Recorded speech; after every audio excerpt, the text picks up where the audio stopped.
దేవుని నామానికి మహిమ కలుగును గాక. క్రీస్తునందు ప్రేమైనటువంటి దేవుని బిడ్డలారా, చేరొచ్చిన మీకు అందరికీ మన ప్రభువైన యేసు క్రీస్తు నామములో వందనాలు తెలియజేస్తున్నాను. సమయంలో ఒక చిన్న ప్రార్థన చేసుకుందాం, తర్వాత దేవుని వాక్యాన్ని ధ్యానం చేసుకుందాం. మమ్మల్ని మిక్కిలిగా ప్రేమించిన మా ప్రియ పరలోకపు తండ్రి, మీకు స్తుతి చెల్లించుకుంటున్నాం. ఈ ఉదయకాల సమయంలో నీ మాటల్ని ధ్యానం చేస్తుండగా నీ వాక్యం ద్వారా మాతో మాట్లాడమని, మమ్మల్ని బలపరచమని, మమ్మల్ని సరిచేసి హెచ్చరించమని ఇచ్చిన శ్రేష్టమైన సమయాన్ని బట్టి మీకు స్తుతి చెల్లించుకుంటూ యేసుక్రీస్తు నామములో అడిగి వేడుకొనుచున్నాము తండ్రి, ఆమేన్. క్రీస్తునందు ప్రియమైన దేవుని బిడ్డలారా, ఈ ప్రత్యేకమైన సమయంలో అపోస్తులుడైన పౌలు ఎఫెసీ సంఘానికి రాసిన పత్రిక 4వ అధ్యాయము 14వ వచనాన్ని చదువుకుందాం. అపోస్తులుడైన పౌలు ఎఫెసీ సంఘానికి రాసిన పత్రిక 4వ అధ్యాయము 14వ వచనం చదువుకుందాం. అందువలన మనం ఇక మీదట పసిపిల్లలమై ఉండి మనుషుల మాయోపాయముల చేత వంచనతోను తప్పు మార్గమునకు లాగు కుయుక్తితోను గాలికి కొట్టుకొని పోవునట్లు కల్పింపబడిన ప్రతి ఉపదేశమును ఇటు అటు కొట్టుకొని పోవచ్చు, అలల చేత ఎగరగొట్టబడిన వారమైనట్టుండక ప్రేమ కలిగి సత్యము చొప్పుచు క్రీస్తు వలె ఉండుటకు మనం అన్ని విషయములలో ఎదుగుదుము. చదవబడినటువంటి లేఖన భాగంలో రెండు ప్రాముఖ్యమైన పదాలు మనకు కనబడుతున్నాయి. రెండు ప్రాముఖ్యమైన పదాలు. ఒకటి పసిపిల్లలు, పసిపిల్లలు.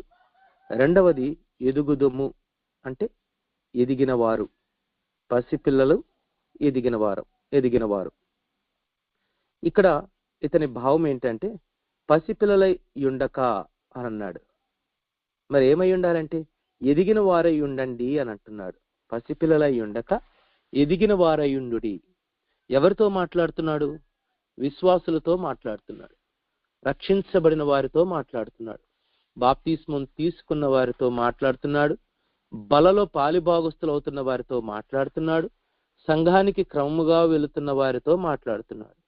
ఈ కోవలోకి మనమందరం కూడా వస్తామా? మనమందరం కూడా ఈ కోవలోనికే వస్తాం. అంటే ఇప్పుడు ఈ మాటలు మనకి కూడా వర్తింప చేయబడుతూ ఉన్నాయి. మనతో కూడా స్పష్టంగా మాట్లాడడం జరుగుతుంది. క్రీస్తునందు ప్రియమైనటువంటి దేవుని బిడ్డలారా, జాగ్రత్తగా గమనించండి. ఇక్కడ అపోస్తలుడైన పౌలు ఎఫెసీ సంఘంతో మాట్లాడుతూ అంటున్నాడు, మీరు పసిపిల్లలై ఉండక మీరు ఎదగాలి, క్రీస్తునందు ఎదగాలి అని అంటున్నాడు. ఇప్పుడు ఒక బిడ్డ పుట్టాడు అనుకుందాం. చిన్నపిల్లలు పుట్టినప్పుడు చాలా ముద్దుగా ఉంటారు, బొద్దుగా ఉంటారు, తెల్లగా ఉంటారు. అయితే వాళ్ళు ఎదిగే క్రమంలో చిన్నప్పుడు వాళ్ళు ఎంత ముద్దుగా ఉన్నారో ఆ ముద్దుతనం అనేటువంటిది చిన్నగా వాళ్ళు కోల్పోతూ వస్తారు. వాళ్ళ శరీరంలో మార్పులు మనం గమనిస్తాం. చాలా సందర్భాలు మనం అంటుంటాం కదా, వీడు చిన్నప్పుడు చాలా ముద్దుగా ఉండేవాడ్రా, చిన్నప్పుడు చాలా బొద్దుగా ఉండేవాడ్రా అని అంటాం మనం. కానీ ఎదిగే క్రమంలో వాడు ఆ స్వభావాన్ని, ఆ నేచర్ని కోల్పోతాడు. ఇప్పుడు మనం ఆలోచించేయండి, ఆ ఎదిగే క్రమంలో ఆ నేచర్ని తను కోల్పోతున్నాడు కాబట్టి, అరే నువ్వు ఎప్పటికీ ఎదగకూడదురా, నువ్వు అలాగే పసిబిడ్డలాగే అలాగే ఉండాలిరా, ఇలా ఉంటేనే బాగుందిరా, నువ్వు ముద్దుగా ఉన్నావు, బొద్దుగా ఉన్నావురా అని అంటామా మనం? అనం కదండి. అతనిలో మార్పులు వస్తున్నప్పటికీ కూడా, చిన్నప్పుడు ఎంత ముద్దుగా ఉన్నాడో ఆ ముద్దుతనం కోల్పోయినప్పటికీ కూడా మనం ఏం కోరుకుంటామంటే అతడు ఎదగాలి అని కోరుకుంటాం. సో క్రీస్తునందు ప్రియమైన దేవుని బిడ్డలారా, ఒకవేళ ఒక వ్యక్తి ఎదగకుండా అలాగే ఉంటే మనం ఏమంటాం? మరుగుజ్జు అని అంటాం, మరుగుజ్జుతనం అని అంటాం. దాన్ని ఎవరైనా ఇష్టపడతారా? ఎవరు ఇష్టపడరు. ప్రతి ఒక్కరు కూడా ఎదగాలని కోరుకుంటారు. 5 అడుగులున్న వాళ్ళు కూడా నేను పొట్టిగా ఉన్నాను, ఇంకొంచెం హైట్ ఉంటే బాగుండని బాధపడే వాళ్ళు లేరా? ఉన్నారు, 5 అడుగులకు కూడా. సో మనం ఏం కోరుకుంటున్నామంటే ఎదుగుదల కోరుకుంటున్నాం. రెండోది, మనం ఒక చిన్న వ్యాపారం ప్రారంభించాం. ఈ వ్యాపారం ప్రారంభించినప్పుడు ప్రారంభంలో నీకు 100 రూపాయల లాభం వస్తుంది, బాగుంది. నెల రోజులు అయిపోయింది, సంవత్సరం అయిపోయింది, అలాగే 100 వస్తే నువ్వు సాటిస్ఫై అవుతావా? అరే ఏంటి నా వ్యాపారం అభివృద్ధి చెందడం లేదే, వ్యాపారంలో ఇంకా ఎదుగుదల రావడం లేదే అని కోరుకుంటాం. సో ఇప్పుడు మనం ఏం చేస్తాము?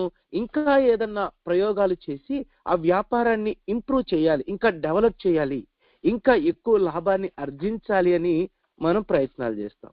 మన దగ్గర 100 రూపాయలు ఉంది, ఎందుకు మనం ఫిక్స్డ్ డిపాజిట్ లో పెడతాం, ఎందుకు మనం మ్యూచువల్ ఫండ్స్ లో పెడతాం, ఎందుకు మనం షేర్ మార్కెట్ లో పెడుతున్నాం? అది డబల్ అవ్వాలని. సో ప్రతి దాంట్లో కూడా మనం ఏం ఎక్స్పెక్ట్ చేస్తున్నామంటే ఎదుగుదలను ఎక్స్పెక్ట్ చేస్తున్నాము, కానీ ఆధ్యాత్మిక జీవితంలో మాత్రం ఈ ఎదుగుదల విషయాన్ని మనం మర్చిపోతా ఉన్నాం. ఆధ్యాత్మిక జీవితంలో ఎదుగుదలకి మనం మరొక పదాన్ని ఉపయోగిస్తున్నాం, అదేంటంటే పరిపక్వత, మెచ్యూరిటీ. క్రీస్తునందు ప్రియమైనటువంటి దేవుని బిడ్డలారా, ఈ రోజు మనం యేసు ప్రభుని రక్షకుడిగా అంగీకరించి ఎన్నో సంవత్సరములు గడుస్తున్నప్పటికీ కూడా ఈ రోజుకి కూడా మనం పరిపక్వత లేనటువంటి, ఎదుగుదల లేనటువంటి క్రైస్తవులముగానే ఉండిపోయాం. ఇంకా క్రీస్తునందు మనం పసిబిడ్డలుగానే ఉండిపోయాం. ఇక్కడ పసిబిడ్డల గురించి మాట్లాడుతూ వారి వలె ఉండక అని అంటున్నాడు. ఎందుకు అనంటే ఈ పసిబిడ్డలంట మనుషులు కల్పించినటువంటి మాయోపాయముల చేత అటు ఇటు కొట్టుకొని పోతా ఉంటారంట. వీళ్ళు క్రైస్తవులే, కానీ మనుషులు కల్పించిన పద్ధతులని అనుసరిస్తూ ఉంటారు, మనుషులు కల్పించిన పద్ధతుల వైపు ప్రయాణం చేస్తూ ఉంటారు. మీకు అర్థం కావడానికి ఒక చిన్న ఎగ్జాంపుల్ చెప్తా. నువ్వు క్రైస్తవుడివే, నువ్వు మందిరానికి వెళ్తున్నావు, నువ్వు ప్రార్థన చేస్తా ఉన్నావు కదా. ఇప్పుడు మీ ఇంటికి ఎవరైనా వచ్చి, అన్యులు ఎవరైనా వచ్చి మీ ఇంట్లో ఎప్పుడైనా మీ బాధల గురించి కష్టాలు చెప్పినప్పుడు, అమ్మా ఇంట్లో ఈ మూల ఈ వస్తువు ఇక్కడ బరువు అమ్మా, ఈ బరువు వస్తువు ఇక్కడ ఈ మూల ఉండకూడదు, అది వాస్తుశాస్త్ర ప్రకారం రైట్ కాదమ్మా అని అంటే వెంటనే మనం ఏం చేస్తామో తెలుసా? అవునా సార్ అయితే అని చెప్పి వెంటనే ఆ మూల నుంచి దాన్ని తొలగించేస్తాం. ఇది మనుషులు కల్పించిన పద్ధతి ఈ వాస్తు అనేటువంటిది. కానీ వాళ్ళ పద్ధతులకు ప్రకారం మనం అటు ఇటు కొట్టకపోతా ఉన్నాం. ఎందుకంటే ఇంకా మనం పసిబిడ్డలుగానే ఉన్నాం. ఎదుగుదల, మెచ్యూరిటీ లేదు, మనకి మెచ్యూరిటీ లేదు, పరిపక్వత లేదు. వాస్తవానికి వాళ్ళకు మనం చెప్పాలి, సార్ మాకు అలాంటివి ఏం లేదు సార్, ఏ మూల ఎక్కడ ఏది ఉంది అన్నది ఇంపార్టెంట్ కాదు, మా ఇంటిలో ఏసయ్య ఉన్నాడా లేదా అన్నది ఇంపార్టెంట్, మా ఇంట్లో ఏసయ్య ఉంటే చాలు, వీటితో మాకు సంబంధం లేదని చెప్పగలమా? ఏదో తుమ్ముతున్నావో దగ్గుతున్నావో, ఇంటికి ఎవరో వచ్చారు, ఏమైంది, ఇలా జరిగింది, ఇదిగో ఎందుకైనా మంచిది వాడికి దిష్టి తీసేయి అనంటే వెంటనే నువ్వు దిష్టి తీసేస్తున్నావు. అదేంటంటే పెద్దోళ్ళు చెప్పినప్పుడు మనం వింటే మంచిదే కదా అనేది ఒక కుంటి సాకు. ఎందుకు కుంటి సాకు అన్నానంటే నిజంగా పెద్దోళ్ళు చెప్పిన ప్రతి మాట మనం వింటున్నామా? అదే లేదు. నిజంగా పెద్దలు చెప్పిన ప్రతి మాటకి మనం 100% తలూపేస్తున్నామా? అదే లేదు. కానీ ఇక్కడ మాత్రం అంటే ఎవరైనా అడిగితే తప్పించుకోవడానికి వాళ్ళ మీద నిందేసేస్తాం. అంటే పెద్దోళ్ళు చెప్పినప్పుడు పాటిస్తే మంచిది కదా సార్, అది మనసులో నీకు కూడా ఉంది కాబట్టి నువ్వు పాటించాల్సి, ఎందుకు పాటిస్తావు నువ్వు? ఆలోచించేయండి. ఎవరైనా దిష్టి తీసేయమంటే వెంటనే దిష్టి తీసేస్తావు నువ్వు. ఇదిగో ఆ మూల పెట్టద్దు అనంటే వెంటనే ఆ మూల నుంచి దాన్ని తీసేస్తావు నువ్వు. మనుషులు కల్పించినటువంటి ఈ మాయోపాయ పాఠములు, వాటి వెనకాల ఇంకా నువ్వు పరుగులు తీస్తూనే ఉన్నావు. ఎవరైనా సరే దిష్టి తీసాడు పడేసుంటే దాన్ని తొక్కాలంటే భయం నీకు, దాన్ని దాటాలంటే భయం నీకు. అందులో ఏముంది నీకు తెలియదు, అందులో ఏం లేదని. అది జస్ట్ ఒక 10 రూపాయలు కూడా విలువ చేయనటువంటి ఒక ఎండుమిరపకాయ నీకు తెలీదా? అది ఒక 2 రూపాయలు విలువ చేసేటువంటి నిమ్మకాయ అని తెలీదా?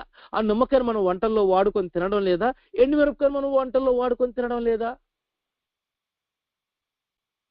మరి వాటిని చూసి భయపడిపోతుండండి. ఎంత దౌర్భాగ్యమైన స్థితిలోకి మనం వెళ్ళిపోతున్నాం చూడండి. నేను చాలా సందర్భాల్లో అవి నా ముందున్నప్పుడు నేను అది పనిగా పక్క నుంచి నేను తప్పించుకొని ఇలా దాటుకొని వెళ్ళిపోయాను. కొన్ని సందర్భాల్లో తొక్కుకుంటా కూడా వెళ్ళిపోయాను. చాలా మంది అన్నారు, అయ్యి అది దిష్టి తీసిందిరా, అది దాన్ని దాటకూడదు, ఏమన్నా అవుతుందేమో. ఏయ్ నేను జీవము కలిగినటువంటి దేవుని బిడ్డను, అది నా వెనకాల రావడం ఏంటి, నన్ను నేను చేయడం ఏంటి? నథింగ్, నాకేం కాలేదే. మనం భయపడుతున్నామంతే, కేవలం మనం భయపడుతున్నామంతే. క్రీస్తునందు ప్రియమైన దేవుని బిడ్డ, మన దేవుడు జీవము కలిగిన దేవుడు అన్న సత్యాన్ని మర్చిపోయావా? ఒక ఎండుమిరపకాయ నుంచి నీ దేవుడు నిన్ను కాపాడలేడా? ఎంత అవమానం అది. ఒక నిమ్మకాయ నుంచి నీ దేవుడు నిన్ను కాపాడలేడా? ఎంత అవమానం అది. నువ్వు ఇల్లు కట్టేటప్పుడు వాస్తును చూస్తావు, నువ్వు ఏదైనా కట్టేటప్పుడు ప్రతిదానికి వాస్తును చూస్తావు కదండి. పబ్లిక్ గా అందరి ముందేమో పాస్టర్ గారిని పిలిచి ప్రార్థన చేస్తావు, కానీ వెనకాల మాత్రం సీక్రెట్ గా నువ్వు చేయాల్సిన అన్ని చేసుకుంటావు. ఎందుకని? నీకు మనుషులు కల్పించిన పద్ధతులన్నీ కూడా కావాలి. నువ్వు మనుషులు కల్పించిన పద్ధతులను నువ్వు ఇంకా వెంబడిస్తున్నావంటే నువ్వు ఇంకా క్రీస్తునందు పసిబిడ్డవే, ఇంకా నువ్వు ఎదుగుదల లేదు, నువ్వు మరుగుజ్జుతనంలో ఉన్నావు. అన్నీ పాటిస్తావు. ఎవరైనా చెప్తారు, అంటే నాకు కరెక్ట్గా తెలియదులేండి, బట్ మీకు అర్థం కావడానికి చెప్తున్నాను. అమ్మ ఈరోజు మంగళవారం, ఈ రోజు డబ్బులు బయటకు పంపించకూడదు, ఈ రోజు శనివారం అమ్మాయి గర్భంతో ఉన్నప్పుడు అమ్మాయిని ఇట్లా బయటకు పంపించు, అమ్మగారింటికి తెచ్చి అత్తగారించి తీసుకురావు. ఇవన్నీ పాటిస్తాం మనం, ఇవన్నీ పాటిస్తాం మనం. ఎందుకని? పెద్దలు చెప్పింది మంచిదే కదా సార్, మనం మంచిదే కదా సార్ చెప్పేది. నీకు పెద్దలు చెప్పిన మాట వింటావా? బైబిల్ చెప్పిన మాట వింటావా? ప్రతి దినము మంచి దినం అని దేవుని వాక్యం చెప్పడం లేదా? ప్రతి దినాన్ని దేవుడే చేశాడని దేవుని వాక్యం చెప్పట్లేదా? మంగళవారాన్ని దేవుడు చేయలేదా? శనివారాన్ని దేవుడు చేయలేదా? దేం చేసిందా? అంటే దేవుడు చేసిన మంగళవారం చెడ్డదా? దేవుడు చేసిన శనివారం చెడ్డదా? ఆలోచించేయండి. క్రీస్తునందు ప్రియమైనటువంటి దేవుని బిడ్డలారా, అన్ని పాటిస్తాం. ఎస్పెషల్లీ మన వివాహాల దగ్గరికి వచ్చే సమయానికి, మన చావులు కార్యక్రమాలకు వచ్చే సమయానికి, ఏదన్నా కర్మంత్రం ఉంటే 11వ రోజే పెట్టాలి, 9వ రోజే పెట్టాలి, లేదా 7వ రోజే పెట్టాలి. సరే, అన్యులు వాళ్ళు డిమాండ్ చేశారనుకోండి, అది వేరే విషయం. బట్ మనం కూడా కంప్లీట్ గా అదే ఆలోచనలోకి వెళ్ళిపోయాం. భయం మనకి.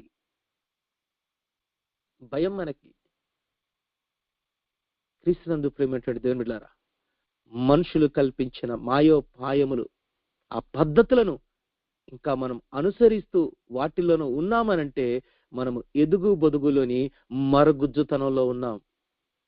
నువ్వు చెప్పగలవా? నువ్వు బయటికి వెళ్ళేటప్పుడు ఏదైనా ఒక నల్ల పిల్లి ఎదురొస్తే, లేకపోతే ఎవరైనా తుమ్మితే, ఎవరైనా విధవరాలు ఎదురొస్తే నీ పక్క ఇప్పుడు నథింగ్, నా దేవుడు నాతో ఉన్నవాడు, దీనివల్ల నాకేం నష్టం జరగదని చెప్పి నువ్వు వెళ్ళగలవా? వాళ్ళు చెప్పినట్టు పక్కన కూర్చుంటున్నావా? నువ్వు వెళ్ళేటప్పుడు ఎవరైనా ముందుకు ఎదురు రండి, నాకు మంచి కలిసి వస్తుందని నువ్వు అనుకుంటున్నావా? అట్లయితే ఇంకా నువ్వు మరుగుజ్జుతనంలోనే ఉన్నావు, ఎదుగు బొదుగులేని తనంలోనే ఉన్నావు. నీ కోడలు అమ్మగారింటి దగ్గర నుంచి వస్తున్నప్పుడు, అమ్మా ఈ రోజు మంచి రోజు కాదు, ఈ రోజు రావద్దని చెప్తున్నావు నువ్వు. అమ్మా ఈ రోజు నువ్వు గర్భంతో ఉన్నావు, నువ్వు గర్భంతో ఉన్నప్పుడు ఈ రోజు నువ్వు ఇలా ఉండకూడదు అని చెప్తున్నావా నువ్వు? ఎవరైనా చావు దగ్గరికి వెళ్తుంటే నీ కోడలు కడుపుతో ఉన్నప్పుడు నీ కొడుకుని ఆడికి వెళ్ళకూడదు, నువ్వు ఆడ ఉండకూడదు అని అడ్డుపడుతున్నావా నువ్వు? అయితే నువ్వు ఎదుగు బొదుగు లేనివా మరుగుజ్జుతనంలోనే ఉన్నావు. నువ్వు మరుగుజ్జుతనంలోనే ఉన్నావు. బిడ్డకి ఏదో తాయితులు కట్టడం, నల్లతాళ్ళు కట్టడం దిష్టి కోసమని. క్రీస్తునందు ప్రియమైన అయితే నువ్వు ఎదుగు బదుగు లేని ఇంకా పసిబిడ్డగానే మరుగుజ్జుతనంలోనే ఉన్నావు. నేను నా భార్య నిండు గర్భిణిగా ఉన్నప్పుడు నాకు కూడా చాలా మంది చెప్పారు, నేను చావు దగ్గరికి వెళ్తుంటే, యా అక్కడికి వెళ్ళకూడదు, ఒకరు వెళ్ళినా నువ్వు దూరంగా ఉండు, నువ్వేం ముట్టుకోవద్దు అని చెప్పి అన్నారు. నేను వెళ్ళడమే కాదు, ఆ డెడ్ బాడీస్కి స్నానాలు కూడా చేయించా. డెడ్ బాడీని మోసాను, నేను పట్టుకొని వెళ్ళాను. చాలా మంది నన్ను వెనకలాడడం ప్రయత్నం చేశారు, కానీ వినిపించుకోవాలా. నేను వెళ్ళాను, ఏం కాలా. దేవుడు ఆరోగ్యవంతమైన 2 కుమార్తెలను మాకు ఇచ్చాడు. నా భార్య వాళ్ళ అమ్మగారింటికి వెళ్ళినప్పుడు కొంతమంది చెప్పారు, నా భార్య వస్తున్నట్టు, ఈ రోజు రాకూడదు, ఈ రోజు మంచి రోజు కాదు, రేపు రమ్మని చెప్పు. నేను పనిగా ఫోన్ చేసి చెప్పేవాడు నా భార్యకి, ఇదిగో ఈ రోజు వస్తే మంచి రోజు కాదంట, కలిసి రాదంట, ఈ రోజేరా, ఆయన ఏం జరుగుతుందో చూద్దాం అనేవాడిని నేను. నా భార్య కూడా కొంచెం ధైర్యవంతురాలే, ఆ రోజే వచ్చేసేది, ఏమవుతుందో చూద్దాం అని. ఏం కాలా మాకు, ఏం కాదు కూడా. ఎందుకని? మనం జీవము కలిగిన దేవుని ఆశ్రయించినటువంటి వారం. విషయం ఏంటంటే మనం దేవునికి భయపడం కానీ ఈ లోక సంబంధమైన ఆచారాలకు మాత్రం మనం చాలా భయపడిపోతాం, వాటికి భయపడతాం మనం. నేను అంటాను, దేవునికి భయపడేటువంటి వాడు లోకానికి, లోక ఆచారాలకి భయపడ్డు. లోక ఆచారాలకి, లోక పద్ధతులకు భయపడుతున్నాడంటే వాడు దేవునికి భయపడడం లేదని అర్థం. ఈ 2024 సంవత్సరంలో ఇలాంటి వాటన్నిటిని కూడా విడిచిపెట్టి, మరుగుజ్జుతనాన్ని విడిచిపెట్టి క్రీస్తులో ఎదుగు నిమిత్తము ప్రయత్నం చేయండి. అదే పౌలు చెప్తున్నాడు ఇక్కడ. క్రీస్తునందు ప్రియమైనటువంటి దేవుని బిడ్డలారా, మళ్ళా చదువుతున్నాను నా మాట. అందువలన మనమిక మీదట పసిపిల్లలమై ఉండి మనుషుల మాయోపాయముల చేత వంచరతోను తప్పు మార్గమునకు లాగు కుయుక్తితోను గాలికి కొట్టుకొని పోవునట్లు కల్పింపబడిన ప్రతి ఉపదేశమును ఇటు అటు కొట్టుకొని పోవునట్లు అలల చేత ఎగరగొట్టబడిన వారై ఉండక. Don't be like that. Don't be like that. వాళ్ళు ఏం చేస్తున్నారు? ఈ పద్ధతుల ద్వారా తప్పు మార్గమునకు కుయుక్తితో మనల్ని లాగేస్తున్నారు. లిటరల్ గా చెప్పాలంటే వాళ్ళు మనల్ని కుయుక్తితో మనల్ని లాగడం లేదు, కానీ కుయుక్తితో మనల్ని పక్కకు లాగేది ఎవరంటే అపవాది. అపవాది అపవాది కుయుక్తితో మనల్ని లాగడానికి ఎవరిని ఉపయోగించుకుంటున్నాడంటే, ఇదిగో మన చుట్టుపక్కల ఉన్నటువంటి పెద్దలను లేకపోతే అన్యులను వాళ్ళని ఉపయోగించుకుంటున్నాడు. ఎందుకంటే టు డైవర్ట్ యువర్ డెస్టినేషన్, తప్పు మార్గమునకు నేను నడిపించాలని. బట్ నువ్వు దాన్ని ఐడెంటిఫై చేయడం లేదు. ఎవరైనా ఇలాంటివి చెప్పినప్పుడు నువ్వు చెప్పగలవా? నో, ఐఎమ్ ఏ క్రిస్టియన్, నేను క్రీస్తుకు సంబంధించిన వాడను, ఇలాంటివి నాకేం లేదు, ఇలాంటి వాటికి మేము భయపడం, చెప్పగలమా మనం? ఒకవేళ నేను చెప్తున్నాను లిటరల్ గా, ఎవరైనా వచ్చి ఇదిగో మీ ఆయనకి బాగాలేదు కదా, మీ ఆవిడికి బాగాలేదు కదా, వాళ్ళకి చేతబడి చేశారు అని ఎవరైనా చెప్పినప్పుడు కూడా ధైర్యంగా చెప్పగలవా? చేతబడి గీతబడులు మా దగ్గరికి చేరవు. Because we belongs to Christ. క్రీస్తును నువ్వు అలా చెప్పలేకపోతున్నావు అంటే గల కారణం ఏంటంటే నువ్వు క్రీస్తులో లేవు, నువ్వు ప్రార్థనా జీవితంలో లేవు. అందుకే నువ్వు భయపడుతున్నావు.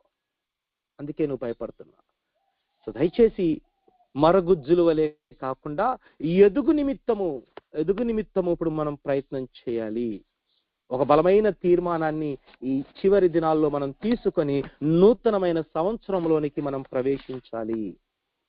సో కల్పింపబడిన ప్రతి ఉపదేశమును ఇటు అటు కొట్టుకొని పోవచ్చు. ప్రతి ఉపదేశమునండి, ఇక్కడ మనుషులు కల్పించిన మాయోపాయముల చేతే కాదు మనం కొట్టుకొని పోయేది.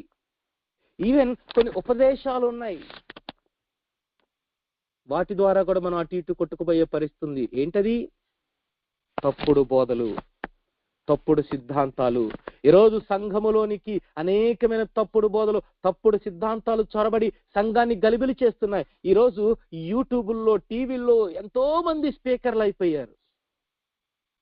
వాళ్ళకి పెద్ద పెద్ద ఫ్యాన్ ఫాలోయింగ్స్ ఉన్నాయి. ఒక్కొక్కరు ఒక్కొక్కటి చెప్తున్నారు. ఇప్పుడు విశ్వాసులు గలిబిలికి గురే. ఇంతకుముందు చక్కగా సంఘానికి వెళ్ళి సంఘంలో కాపరి చెప్పే మాటలు విని ఏదో కొంచెం ఎదుగుతున్నారు. ఇప్పుడు ఈ టీవీ ఛానల్స్, యూట్యూబ్ ఛానల్స్ వచ్చిన తర్వాత ఒక్కొక్కరు ఒక్కొక్కటి చెప్తుంటే ఇప్పుడు తలపట్టుకొని కూర్చున్నారు. ఏది చెప్పింది వినాలి? ఎవరిది రైట్? ఒక్కొక్కరు ఒక్కొక్కటి చెప్తా ఉన్నారు. ఎవరికి నచ్చినట్టు వాళ్ళు చేసుకుంటూ వెళ్తున్నారు. ఇప్పుడు మోస్ట్ ఫ్యాన్ ఫాలోయింగ్ ఉన్న వాళ్ళు మనం నమ్మాలా? వాళ్ళని ఎక్కువ మంది వెంబడిస్తున్నారు కాబట్టి అయితే మనం వాళ్ళనే వెంబడించాలని అనుకోవాలా? వీళ్ళకి తక్కువ ఫాలోయింగ్ ఉంది కాబట్టి వీళ్ళు చెప్పింది సరైన వాక్యం కాదని అనుకోవాలా? ఒకవేళ అలాగే అనుకుంటే అప్పుడు యేసయ్య కూడా పక్కన పెట్టేయాలి. ఎందుకంటే యేసయ్య బోధించి 3.5 సంవత్సరాలు పరిచయం చేసినప్పుడు బిగ్ ఫాలోయింగ్ లేదు. కేవలం 12 మంది మిగిలారు. 12 మంది కూడా ఒకరు వెళ్ళిపోయారు, 11 మంది మాత్రం మిగిలారు. సో ఇప్పుడు ఏది నమ్మాలి? ఎవరిని నమ్మాలి అని అంటే ఎవరు చెప్పగలరు చెప్పండి? ఫర్ ఎగ్జాంపుల్ ఒక గోల్డ్ విషయం తీసుకుందాం. నీవు నేను రోల్ గోల్డ్ని ఐడెంటిఫై చేయగలమా? చేయలేము. కానీ గోల్డ్ షాప్ లో పనిచేస్తున్నటువంటి వాళ్ళు దాన్ని ఈజీగా ఐడెంటిఫై చేయగలరు. ఎందుకని?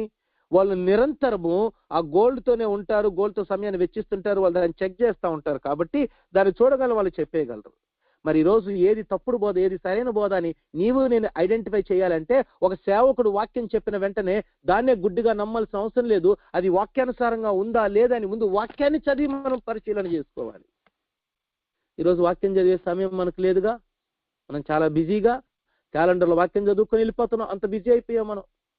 బైబుల్ ఓపెన్ చేసి చదివేంతో ఒకవేళ తీసి ఓపెన్ చేసి చదివినా టకటక ఏదో ఒక టెక్స్ట్ బుక్ లాగా అలా 2 వచనాలు చదువుకొని ఈరోజు 2 మాటలు చదువుకొని సాటిస్ఫై వెళ్ళిపోతున్నావు.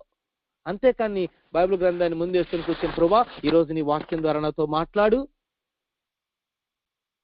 అని వాక్యాన్ని కొరకు సమయాన్ని కేటాయించే వాళ్ళు అరుదైపోయారు. మనం వాక్యాన్ని చదవడం లేదు కాబట్టి, మనకు వాక్యం తెలియదు కాబట్టి ఎవరేం చెప్తున్నా గుడ్డిగా నమ్మేస్తా ఉన్నాం. ఎవరేం చెప్పినా గుడ్డిగా నమ్మేస్తా ఉన్నాం.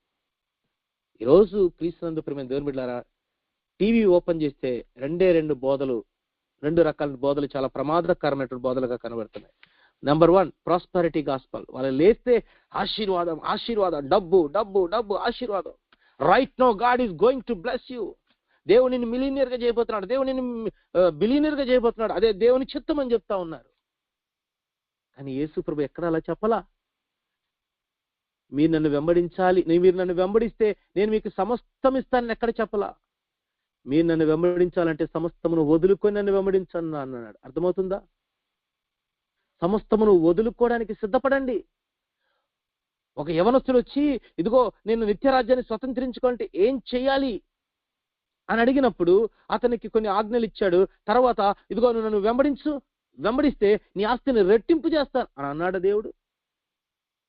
నీ వ్యాపారాన్ని నేను బలపరుస్తానన్నాడు దేవుడు. నో, నీ ఆస్తి మొత్తాన్ని అమ్మేసి బీదలకు ఇచ్చేసి అప్పుడు వచ్చి విత్ ఎంప్టీ హ్యాండ్స్ వచ్చి నన్ను వెంబడించు అన్నాడు. క్రీస్తునందు ప్రియమైన దేవుని బిడ్డలారా, యేసయ్యను వెంబడించడం అంటే పొందుకోవడం కాదు, యేసయ్యను వెంబడించంటే వదులుకోవడం. Are you ready for that? దానికి నువ్వు సిద్ధమేనా? ఆలోచించేయండి. ఈరోజు అత్యంత ప్రమాదకరమైన బోధలు టీవీలో అనేకమైపోయినాయి. వీళ్ళు లేస్తే కేవలం బ్లెస్సింగ్, ఆశీర్వాదం, దీవెనలు అని మాట్లాడుతున్నారు. మనకు అవే చాలా బాగా నచ్చుతున్నాయి. ప్రమాదకరమైనటువంటి బోధ. ఏ బోధలైతే పాపం గురించి, హెచ్చరిక గురించి, పరిశుద్ధత గురించి, నీతి గురించి, సత్యం గురించి ఉండదో, మారు మనసు గురించి ఉండదో, ఆ బోధ ప్రమాదకరమైనటువంటి బోధ. పాపం, పశ్చాత్తాపం, మారు మనసు గురించి చెప్పేటటువంటి బోధ మీకు నొప్పిని కలిగిస్తుంది. బట్ అయినప్పటికీ అది మీకు క్షేమకరమైనటువంటి బోధ. క్రీస్తునందు ప్రియమైన దేవుని బిడ్డలారా, we should able to identify ఏది సత్యమో ఏది అసత్యమో. ఈరోజు అనేకమైనటువంటి బోధలు సంఘములోనికి చొరబడి సంఘాన్ని గలిబిలి చేస్తున్నాయి. కొంతమంది ఏమో నా కాళ్ళలో నుంచి పరిశుద్ధాత్మ నీ మీదకి వచ్చేస్తున్నాడు అంటారు.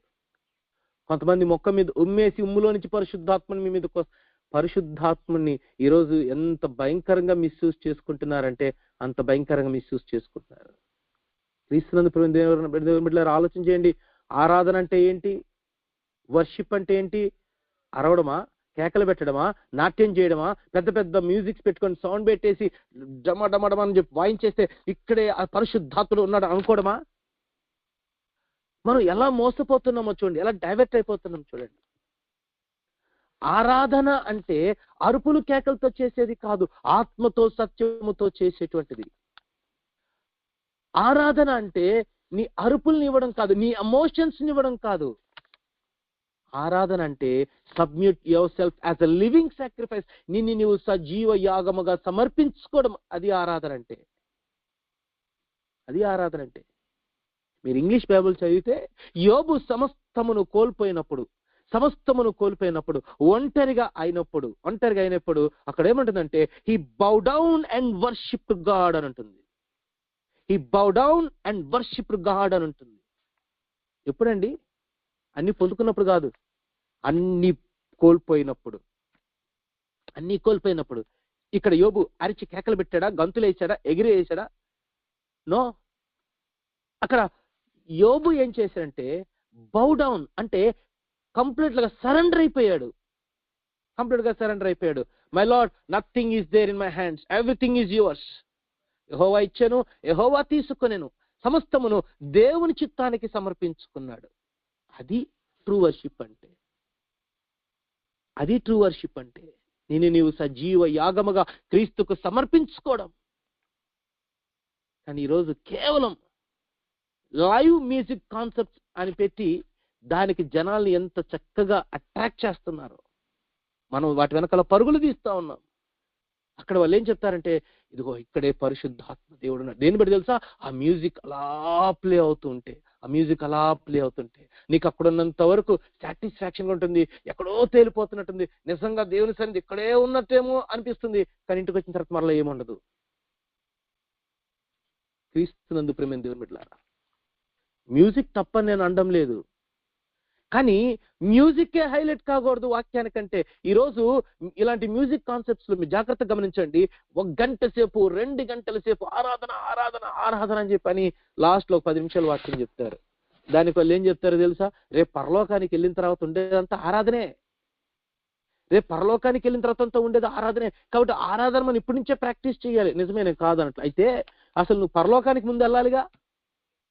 పరలోకానికి నువ్వు ముందు వెళ్ళాలంటే నువ్వు చేసే ఆరాధన కాదు, నువ్వు సమర్పించుకొని నువ్వు జీవించే విధానాన్ని బట్టి నువ్వు వెళ్తావు. అంటే దానికి ముందు కావాల్సిన వాక్యం కావాలి.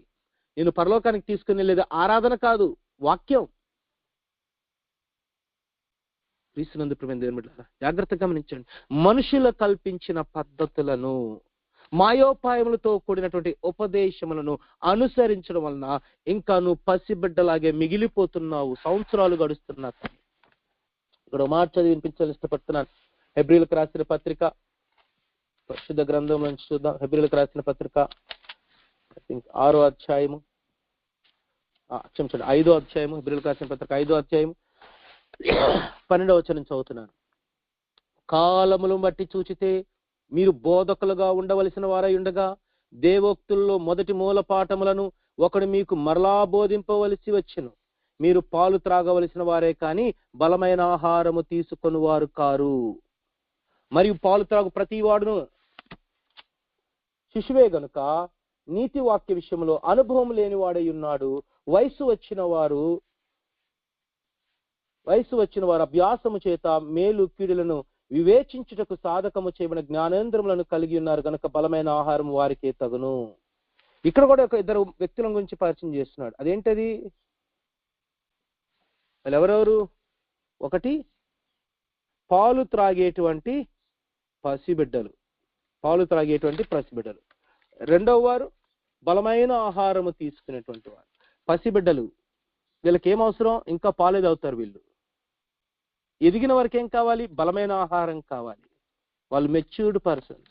క్రీస్తునందు ప్రియమైన దేవుని బిడ్డలారా, అక్కడ గ్రంథకర్త ఏమని జ్ఞాపకం చేస్తుంది? కాలములను బట్టి చూస్తే మీరు బోధకులుగా, అంటే మెచ్యూర్డ్ పర్సన్స్ గా ఉండాలి, ఎదిగిన వారుగా ఉండాలి.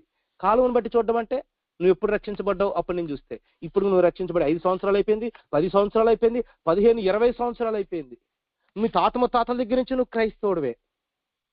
నువ్వు దాన్ని బట్టి చాలా గొప్పగా కూడా చెప్పుకుంటావు. సో కాలమును బట్టి చూస్తే ఈ రోజు నువ్వు ఏ స్టేజ్లో ఉండాలంటే బోధకుడుగా ఉండాలి, 10 మందికి నేర్పించే స్థితిలో ఉండాలి. ఇంకా నువ్వు మూలపాఠాలని విని మూలపాఠాలని నేర్చుకునేటువంటి స్థితిలోనే ఉన్నావు. నువ్వు పాలు తాగేటువంటి స్టేజ్లో ఉన్నావు, కానీ బలమైన ఆహారాన్ని తీసుకునే స్టేజ్లో నువ్వు లేవు.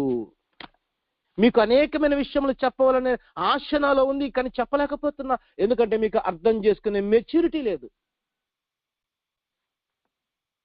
ఇంకా క్రీస్తునందు నువ్వు పసిబిడ్డగానే ఉన్నావు, ఎదుగుదల లేకుండా మరుగుజ్జుగానే ఉన్నావు.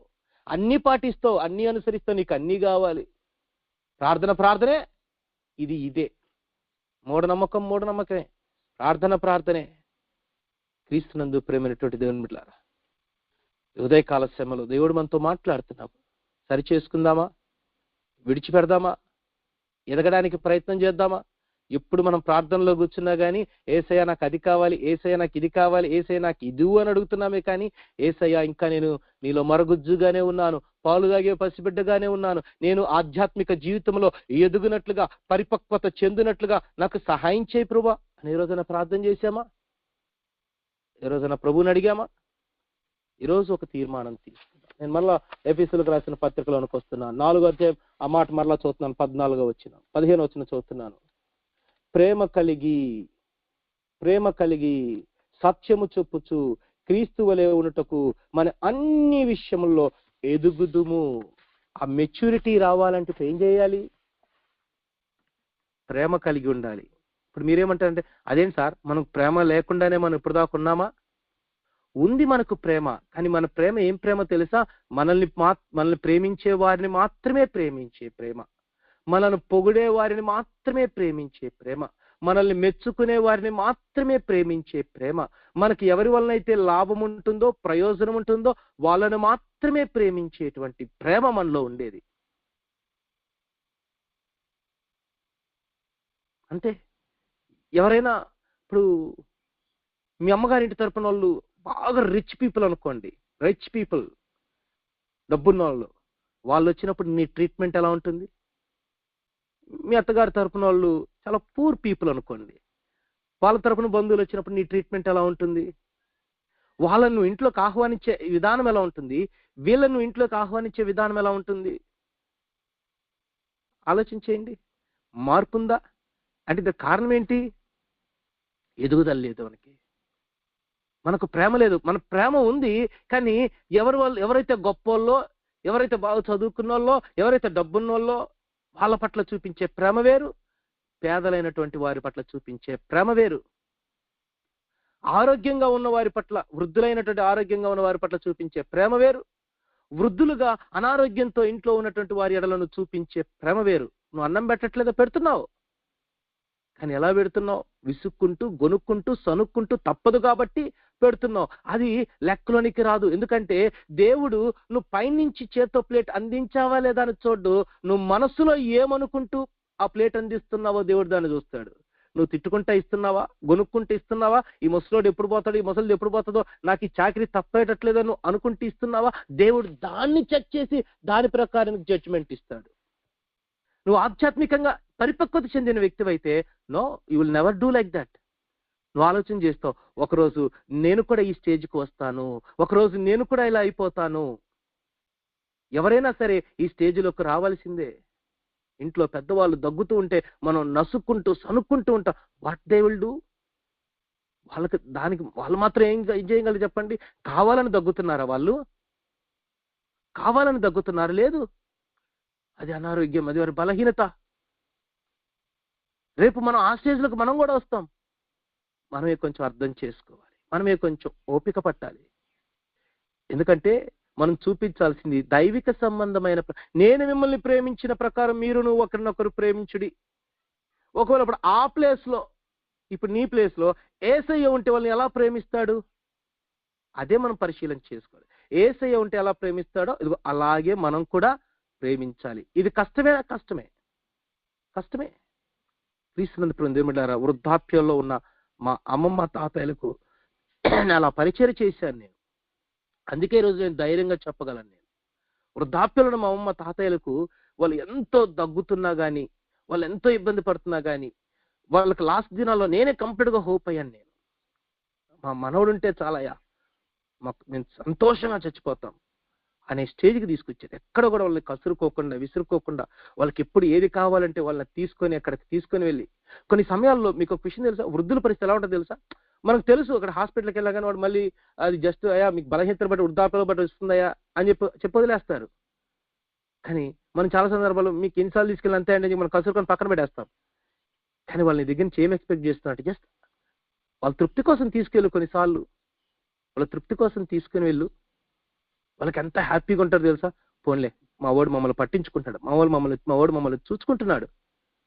ఆ సాటిస్ఫాక్షన్. నేను కొన్ని సమయాల్లో నాకు తెలుసు వాళ్ళకి ఏం లేకపోయినా కానీ మా తాతల కోసం, వాళ్ళ సాటిస్ఫాక్షన్ కోసం నాకు తెలిసిన డాక్టర్ దగ్గర తీసుకుని వెళ్ళి అదిగో బీపీ చెక్ చేయి, ఏదో ఒక 2 టెస్టులు చేయి, వాళ్ళకి ఒక సాటిస్ఫాక్షన్, వాళ్ళ సాటిస్ఫాక్షన్ కోసం. కొన్ని సమయాల్లో మనం భార్యలకు భయపడి కూడా మనం చేయకుండా ఉంటాం. నో, తప్పది. వృద్ధాప్యంలో ఉన్నటువంటి మన తల్లిదండ్రులను చూసుకోవడం మన బాధ్యత.